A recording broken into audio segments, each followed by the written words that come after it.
All right, I thought I'd do a video about hooking up an Apple TV to a 2016 GMC Yukon.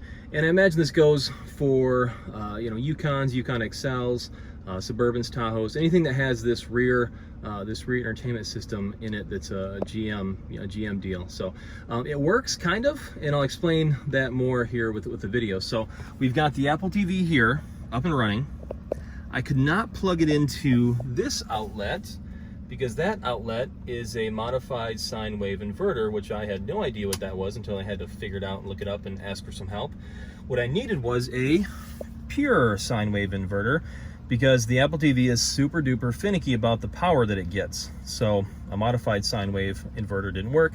This one does, so it's running, so good news there. Now, since the Apple TV uses an HDMI output, I couldn't go into my composite inputs here. That's not going to work. So I got to use this handy dandy little inverter box, or converter box rather. So HDMI comes in right there, goes out right there as the composite to there, then of course up on the screen. Now this little gizmo does use some USB power, so you need a port for that. But this thing works great. It works like a champ, and it's like 15 bucks on Amazon, so not so bad there. And you're not going to get like super duper high def, but I mean, who cares? These LCDs aren't exactly like 50-inch TVs or whatever, right? And you can see the same thing, that LCD mirroring up there. So this whole thing works, right? The Apple TV is running off of the Wi-Fi in the car. That works, everything runs. Here's the problem: these plugs, as far as I can tell, the 110 plug, the 12-volt plugs, when the car's turned off, the power's cut to those plugs. Now, what happens is the Apple TV, again, being finicky, apparently, hates when the power is cut to it. And so I tried all the ways to figure this out. I tried to put it to sleep and then turn it off. I tried to turn the power off to the inverter. I tried everything I could figure out to get this thing to cooperate. But the problem is, it all leads to this one thing. You've got to unplug the power from the Apple TV, either there, or unplug it from there, physically unplug it, wait 30 seconds, and plug it back in to get it to work again.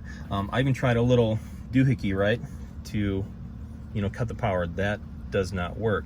The only way I can figure it out is to actually physically unplug the Apple TV, wait 30 seconds, and plug it back in. So, does it work?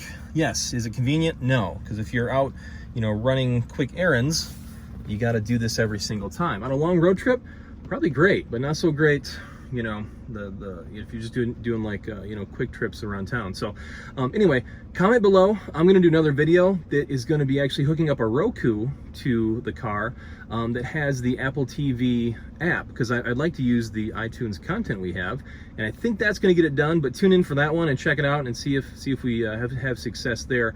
In the comments, leave me suggestions. Maybe I'm doing something wrong. Maybe I can change something. Maybe I can do something different to make it work. But I can't seem to figure out how to get this to cooperate. So thanks so much for tuning in. Hopefully it's helpful, and we'll see you soon.